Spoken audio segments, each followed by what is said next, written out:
லூக்கா 1ஆம் அதிகாரத்திலிருந்து ஒரு சில காரியங்களை பார்க்க போறோம். 11ஆம் வசனம். லூக்கா 1ஆம் அதிகாரத்தில் 11ஆம் வசனத்தை மையமாக கொண்டு நான் வாசிக்கிறேன். அப்பொழுது கர்த்தருடைய தூதன் ஒருவர் தூப பீடத்தின் வலது பக்கத்தில் இருந்து அவனுக்கு தரிசனமானார். In chapter 2, Gospel of Luke, chapter 2, verse 11 says, "For unto you is born this day in the city of David a Savior, which is Christ Jesus." லூக்கா 2ஆம் அதிகாரம் 11ஆம் வசனம். லூக்கா 2ஆம் அதிகாரம் 11ஆம் வசனம். இன்று கர்த்தராகிய கிறிஸ்து என்னும் இரட்சகர் உங்களுக்கு தாவீதின் ஊரிலே பிறந்திருக்கிறார். This day is not talking about 2024, December 13th. அஞ்ஞானவர்களே, இந்த 2024 டிசம்பர் 13ஆம் தேதியை பற்றி இந்த நாள் சொல்லவில்லை. This event has taken place 2000 years ago. 2000 வருடங்களுக்கு முன்பதாக நடந்த ஒரு சம்பவத்தை குறித்து சொல்கிறது. Now this became a historical fact. இது வரலாற்று பூர்வமான உண்மை. Yet this is a great important thing. இது இத்தனை வருஷங்களாக இன்னும் மிக முக்கியத்துவம் பெறுகிற உண்மை. In these days, people celebrate, Christians celebrate the Christmas, remembering the birth of Christ. இந்த டிசம்பர் மாதத்தில் இந்த நாட்களிலே உலகமெங்கும் உள்ள கிறிஸ்தவர்கள் கிறிஸ்து பிறப்பை கொண்டாடி கொண்டிருக்கிறார்கள். Sometimes people say birthday of Jesus Christ. சில வேளையில அது கிறிஸ்துவின் பிறந்த நாள் என்று சொல்கிறோம். Sometimes that is very seriously if you think it may be wrong. நீங்க ரொம்ப ஆழமா பார்த்தீங்கன்னா இது 25ஆம் தேதி அல்லது குறிப்பிட்ட நாள் என்று சொல்லிவிட முடியாது. தேவன் கர்த்தர் ஆண்டவராகிய இயேசு தேவனாய் இருக்கிறார்.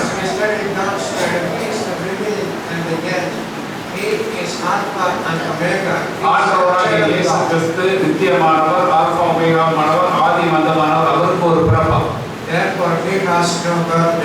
அதனால நான் சொல்லுவேன், அவருக்கு கடவுள் கர்த்தருக்கு ஒரு பிறப்பு இல்லை என்று நான் சொல்லுவேன். ஆனால் அவர் மனிதனாய் இருந்ததுனாலே, மனிதனாய் வந்ததுனாலே அவருக்கு ஒரு பிறப்பு தேவைப்பட்டார்.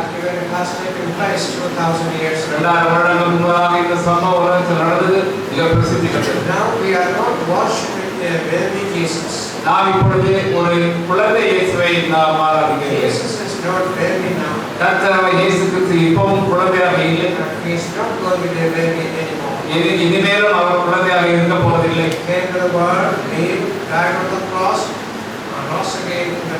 இந்த உலகத்திலே அவர் வந்தார், இந்த உலகத்திலே பிறந்தார், வாழ்ந்தார், சிலுவையிலே மரித்தடக்கப்பட்டார்.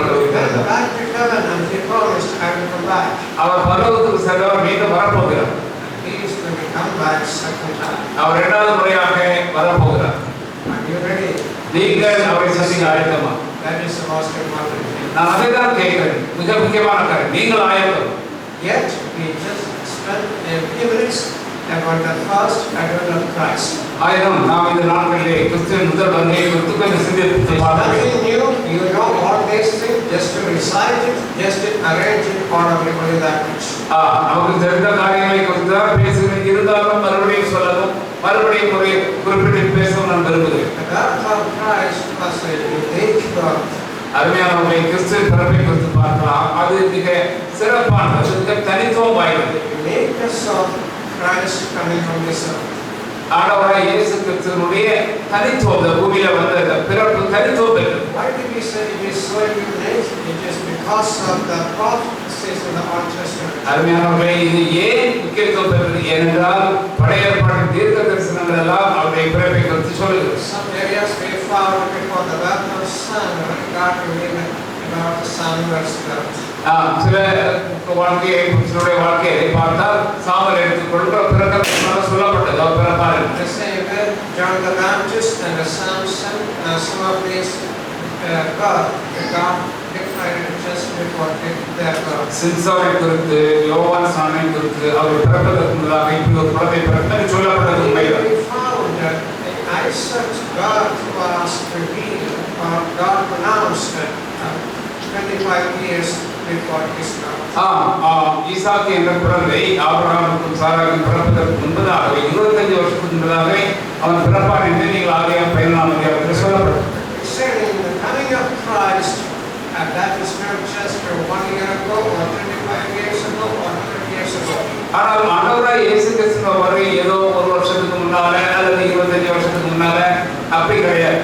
The first revelation about Christ coming on this earth, they found in the book of Genesis, as soon as mankind had sinned. அதான் பார்க்கணும். நீங்க முதல் புத்தகத்திலேயே மனுஷன் ஆதாரம் பாவம் செய்த உடனேயே இயேசு கிறிஸ்துவின் வருகை அங்கே மறைமுகமாக குறிப்பிடப்பட்டது. Genesis chapter 3, verse 15. ஆதியாகமம் 3:15 வசனம் அதுல இயேசுவின் வருகை குறித்து சொல்லப்பட்டிருக்கிறது விசேஷம். Historians say, if you look on that, almost 4,000 years before the coming of Christ, this was to be. வரலாற்று ரீதியாக எடுத்துக்கொண்டால் வரலாற்று அறிஞர்கள் என்ன சொல்லுவார் தெரியுமா? இயேசு கிறிஸ்துவின் வருகை 4000 வருடங்கள் அவர் பிறப்பதற்கு 4000 வருடங்களுக்கு முன்னதாக சொல்லப்பட்டுவிட்டது. No one's birth was to be this church. நீங்கள் சொல்லுங்க, இந்த உலகத்தில் யாருக்காவது 4000 வருஷத்துக்கு முன்பதாக அவருடைய பிறவை சொல்லப்பட்டிருக்கிறதா, அனுபவிக்கப்பட்டிருக்கிறதா? We found that revelation again repeated in the book of Genesis chapter 2. அதே போல நீங்க கொஞ்சம் தாண்டி இந்த 3ஆம் அதிகாரத்திலிருந்து ஆதியாகமம் 12 வரை இயேசு கிறிஸ்துவை பற்றி மறைமுகமாக சொல்லப்பட்டிருக்கிறது. God called Abraham from Mesopotamia. God gave him a promise in relation to Christ coming. ஆபிரகாமை மெசொப்பொத்தாமியாவிலிருந்து கர்த்தராகிய தேவன் அழைக்கும் போது அவருக்கு ஒரு வாக்குத்தத்தம் கொடுக்கிறார். அந்த வாக்குத்தத்த உடன்படிக்கையிலே இயேசு கிறிஸ்து இருக்கிறார். Then we found just 1,000 years before the coming of Christ, God chose David to reveal this matter. இந்த பிறகு பார்த்தீங்கன்னா சொன்னால் அவர் வர்றதுக்கு 1000 வருஷத்துக்கு முன்னால தாவீது மூலமாக ஒரு தீர்க்க தரிசனத்தை இயேசு கிறிஸ்து பிறப்பை குறித்து சொல்லப்பட்டிருக்கிறது. God used the prophet Isaiah to reveal 500 years before his birth. 500 வருடங்களுக்கு முன்னதாக அவர் பிறப்பதற்கு 500 வருடங்கள் அல்லது 600 வருடங்களுக்கு முன்னதாக வாழ்ந்த ஏசாயா தீர்க்கதரிசியின் மூலமாக இயேசுவின் வருகை குறித்து நாம் பார்த்தோம் அல்லவா? ஏசாயா 7:16 ஆண்டுகளா இருக்குது. God used Elijah to reveal about his coming as well as the location where Jesus is going to be. அது மாத்திரமல்ல, அதே காலகட்டத்தில் வாழ்ந்த ஏசாயா அவர் வாழ்ந்த ஹோசேயாவை கொண்டு சொல்லப்பட்டிருக்கிறது. அவர் எந்த ஊரிலே பிறப்பார், பெத்லகேமிலே பிறப்பார் என்றும் அவர் எப்பொழுது பிறப்பார் என்று சொல்லப்பட்டிருக்கிறது. It's a unique birth of Christ. அதனால்தான் நான் சொல்கிறேன், இயேசு கிறிஸ்து மாமனிதர் அவர் தேவகுமாரனுடைய பிறப்பு மிக ஆச்சரியம் அதிசயமானது, தனித்துவம் வாய்ந்தது. He is God. He is an eternal God. He became man, and we have many revelations in the Old Testament. அவர் நித்திய தேவன், அவர் முடிவில்லாத தூக்க முடியாத ஒரு குழந்தையை பிறந்தார் என்று சொன்னார். எவ்வளவு பெரிய ஆச்சரியமான காரியம். Then we found his birth was a miraculous birth. அடுத்ததாக அவருடைய பிறப்பு அதிசயமானது. In the Gospel of Luke, chapter 1, லூக்கா 2ஆம் அதிகாரத்திலே verse 35. 1ஆம் அதிகாரத்தில் 35ஆம் வசனத்துல The angel talked to Mary this way, the Holy Ghost shall come upon you. அங்கே அந்த தேவதூதன் வந்து கேப்ரியல் சொல்கிறார், அது மரியாதை பார்த்து பரிசுத்த ஆவி உன்மேல் வரும், உன்னதமானவருடைய வல்லமை உன்மேல் நிழலிடும் என்று சொல்லப்பட்டிருக்கிறது. That speaks about the supernatural birth of Christ and miraculous இது conception. அற்புதமான பிறப்பு தானே, அற்புதமான கருத்தரிப்பு. மனுஷனுடைய உதவி இல்லாமல் ஒரு கன்னி கருத்தரித்தார் என்பதை பார்க்கிறோம். It's not a heavenly father, but he had a human mother. நல்லா கவனிக்கிற ஆண்டவராய் இயேசு கிறிஸ்துவுக்கு தகப்பன் பரலோக தகப்பன், தாய் பூலோக தாய். But Jesus did not have a human father. அதனால நான் சொல்லுவேன், இயேசு கிறிஸ்துவுக்கு மனித தகப்பன் இல்லை, அவர் மனித தகப்பன் போற்றி பாடியிருக்காங்க. He had a heavenly mother too. அதனால நல்லா தெரிஞ்சுக்கணும், அவருக்கு பரலோக தாயும் கிடையாது, பூலோக தகப்பனும் கிடையாது. ஞாபகம் வச்சுக்கோங்க. His coming on the earth 2,000 years ago was a miraculous birth. அதனால நான் சொல்லுவேன், அவருடைய வருகை, அவருடைய பிறப்பு அற்புதமானது. That's the reason it was a sinless birth. அதாவது அவருடைய பிறப்பை குறித்து பார்க்கிறோம், பாவம் சம்பந்தம் இல்லாத ஒரு பிறப்பு. That's why Bible says that it was a virgin birth. அதனாலதான் அது கன்னி பிறப்பு, பரிசுத்த பிறப்பு என்று வேதம் சொல்லுகிறது. Only one supernatural virgin did a holy birth. இந்த உலகத்திலேயே அப்படி வேற எந்த ஒரு பெண்ணுக்கும் அல்ல ஒரு ஸ்திரீக்கும் நடக்காத ஒரு காரியம் மரியாதை நடந்திருக்கிறது, கன்னி பிறப்பு. இயேசு கிறிஸ்துவின் பிறப்பு. Let's see again the motive of his coming on this earth. அடுத்ததாக அவருடைய வருகையினுடைய நோக்கம் பெரியது. That is also revealed by the angel in Gospel of Matthew chapter 1 verse 21. மத்தேயு 1ஆம் அதிகாரத்தில் 21ஆம் வசனத்திலே அவருடைய வருகையின் நோக்கம், பிரதான நோக்கம் சொல்லப்பட்டிருக்கிறது. People often think that Jesus came to establish a religion on this earth. பலர் நினைத்துக் கொள்கிறார்கள், இயேசு கிறிஸ்து இங்கே வந்து கிறிஸ்தவத்தை Christianity. ஆண்டவராகிய இயேசு கிறிஸ்து இங்கே வந்து ஒரு கிறிஸ்தவ மதத்தை உருவாக்க வரவில்லை. The ancient declared this way: He came to the world to save His people from their sins. வேதாகமம் சொல்லுகிறது இயேசு கிறிஸ்து அவருக்கு இயேசு பெயரை அவர் தம்முடைய ஜனங்களுடைய பாவங்களை மன்னிப்பார் என்றார். Jesus is the only one person who has come from heaven for that matter. பரலோகத்திலிருந்து வந்தவரும் ஒரே பாவங்களை மன்னிக்க வந்தவரும் வேறு யாராவது இருக்காங்களா? அது ஆண்டவர் இயேசு மாத்திரம். That's why we say that Jesus is the Savior of the world. அதனால தான் சொல்றோம் இயேசு என்றால் உலகத்தின் மீட்பர், உலகத்தின் இரட்சகர். And Jesus is able to forgive sin. ஏனென்றால் அவர் மாத்திரமே பாவங்களை மன்னிக்கும் அதிகாரம் பெற்றவர். He came from heaven to the earth to save sinners. பரலோகத்திலிருந்து பூமிக்கு வந்தவர், அதுவும் பாவங்களை மன்னிக்க வந்தவர் இயேசு மாத்திரம். He is the only one who is able to save sinners. மாத்திரமல்ல, இந்த உலகத்திலே பிறந்ததிலே வாழ்ந்ததிலே அவரை போல யாராலும் நம்முடைய பாவங்களை ரட்சிக்க முடியாது. He came to the world and He died on the cross. He rose again from the dead. அவர் பூமிக்கு வந்தார், அவர் சிலுவையிலே மரித்தார், அடக்கம் பண்ணப்பட்டு உயிர்த்தெழுந்தார். Before His coming, all these things revealed in the Bible. இதெல்லாம் நம்முடைய வாழ்க்கையில் நடக்கக்கூடிய காரியங்கள், அந்த காரியங்கள் எல்லாமே பழைய ஏற்பாட்டிலே தீர்க்கதரிசனங்களால் முன்னறிக்கப்பட்டு விட்டது. When Apostle Paul was writing to the Corinthian believers in 1 Corinthians chapter 15, அப்போஸ்தலனாகிய பவுல் 1 கொரிந்தியர் 15ஆம் அதிகாரத்திலே இப்படி சொல்கிறான். he began to argue or to write to clearly some logical things about the resurrection of Christ. சில யதார்த்த காரியங்களை குறித்து அவர், அது குறிப்பாக உயிர்த்தெழுதலை குறித்து, கிறிஸ்துவின் குறித்து அவர் பேசுவதை இந்த 1 கொரிந்தியர் 15 பார்த்தோம். One of the things he explained in his place: if Jesus is not risen from the dead, you are still in your sins. அதுல ஒரு விஷயம் அப்போஸ்தலனாகிய பவுல் சொல்றார், இயேசு கிறிஸ்து உயிர்த்தெழாவிட்டால் நீங்கள் இன்னும் பாவத்தில் தான் இருந்தால். And that speaks, Jesus rose again from the dead and He is able to forgive sins. அதாவது வேதம் சொல்லுகிறது அவர் மரித்தோரிலிருந்து எழும்பினார், அதனாலே பாவங்களை மன்னிக்கும் அதிகாரத்தை அவர் பெற்றிருக்கிறார். Who can forgive sin? நான் கேட்கிறேன், வேறு யாராலும் பாவத்தை மன்னிக்க முடியுமா? Who has the ability to forgive sin? அருமையானவர்களே, யாருக்கு இந்த அதிகாரம் இருக்கு? யாருக்கு இந்த இயல்பு இருக்கு சொல்லுங்க. What is the qualification in a person's life to forgive sin? ஒருவருடைய பாவத்தை மன்னிக்கும் ஒரு தகுதி, தன்மை யாருக்கு இருக்க முடியும்? The qualification is power over the death. அந்த யாரை இருக்க வேண்டும் என்றால் மரணத்தை ஜெயித்தவருக்கு மாத்திரம்தான் இருக்க முடியும். Sin power over the sin. பாவத்தின் மேலே அதிகாரம் பெற்றவர் Only one person in the whole world, the Lord Jesus. உலகத்திலேயே ஒருத்தர் இருப்பார் சொன்னால் மரணத்தை ஜெயித்தவர், பாதாளத்தை ஜெயித்தவர், பாவத்தை ஜெயித்தவர் இயேசு மாத்திரம். Therefore He is the Savior. அதனால தான் அவர் மட்டும்தான் ரட்சகர். That's why the angel revealed He is coming to the world to save His people from their sins.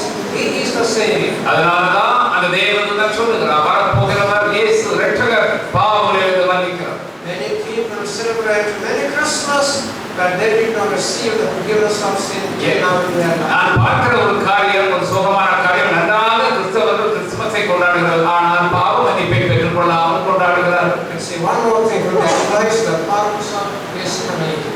இன்னொரு காரியத்தை நான் சொல்லிவிடும், அவருடைய வருகை நோக்கம். Gospel of Luke, chapter 2, once again, verse 11. லூக்கா 2ஆம் அதிகாரத்தின் 11ஆம் வசனத்தை மறுபடியும் சொல்கிறேன். இந்த கர்த்தராகிய கிறிஸ்து என்னும் ரட்சகர் உங்களுக்கு தாவீதின் ஊரிலே பிறந்திருக்கிறார். To you is born this day. உங்களுக்காக பிறந்திருக்கிறார் இந்த நாளிலே. The pronoun is used unto you. உங்களுக்காக என்று சொல்லப்பட்டிருக்கிற பிரதிபெயர் சொல். Jesus born on this earth for you. அருமையான இதை எடுத்துக்கொள்ளுங்கள். உங்களுக்காக, இங்கே இருக்கிற ஒவ்வொருவருக்காக. Listening this word, unto you Jesus gave this word. இந்த வசனத்தில் நீங்கள் இருக்கிறீர்கள் என்றால் பார்க்க முடிகிறதா? நீங்கள் என்று சொன்னால் நீங்களா, வேற யாரு? Sometimes you say we ourselves. No, in this place unto you personally. நமக்காக இது இருக்கிறார் அல்லவா, அவர்களுக்காக இது இருக்கிறார் அல்லவா, உங்களுக்காக. Therefore this is a message for you. அதனால சொல்றேன், இந்த செய்தி இங்க இருக்கிற அத்தனை பேருக்கு யாராலும் சரி, உங்களுக்காக கிறிஸ்து வந்தார். What is the most important thing in this tonight in this meeting? நான் சொல்லணுமா, இவ்வளவு நிகழ்ச்சியை பார்த்தோம் அல்லவா, இந்த நிகழ்ச்சியோட மிக முக்கியமான பங்கு எதிர்பார்க்கிறது. நாங்கள் இருக்கிற அலங்காரங்களா, எங்கே வந்து பிள்ளைகள் பாடுற பாடல் ஆடுறவங்க நாடுகளா, அங்கே அருமையான சாப்பாடு ரெடியா இருக்கு, அந்த சாப்பாடு Jesus came unto you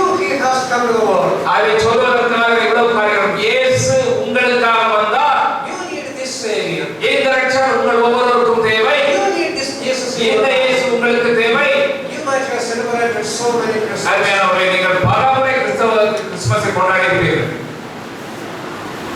Who knows? This may be some of your last Christmas. நான் ஒருவேளை இப்படி நினைக்கிறேன், ஒரு சிலருக்கு இதுதான் கடைசி கிறிஸ்துமஸா It இருக்கலாம். may be my last Christmas. நீங்க அப்படி நினைக்காட்டிலும் நான் நினைக்கிறேன் எனக்காக கூட இருக்கலாம்.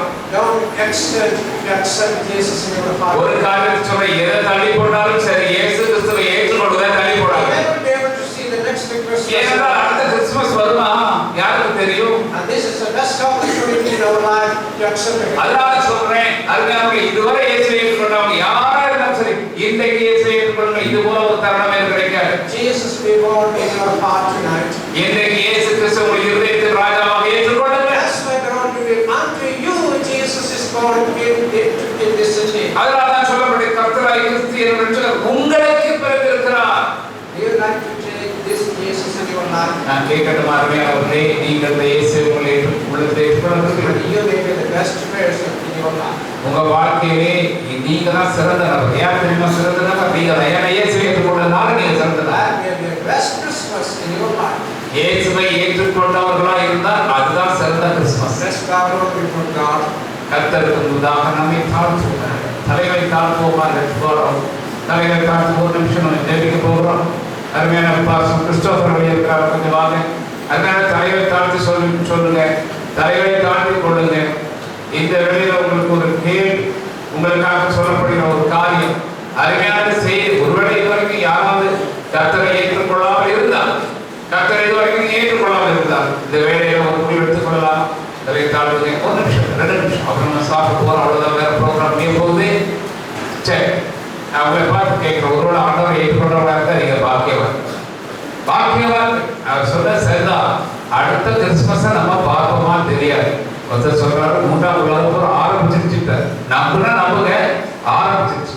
ஒருவேளை அது நடந்தனா என்னன்னாலும் நடக்கலாம். அருமையானவர்களே, நீங்கள் இந்த நேரத்தை எடுத்துக்கொள்ளுங்க. ஐயோ மேல ஒரு இன்விடேஷன் கொடுத்து இதை முடிக்கும்படி கேட்டுக் கொடுங்க.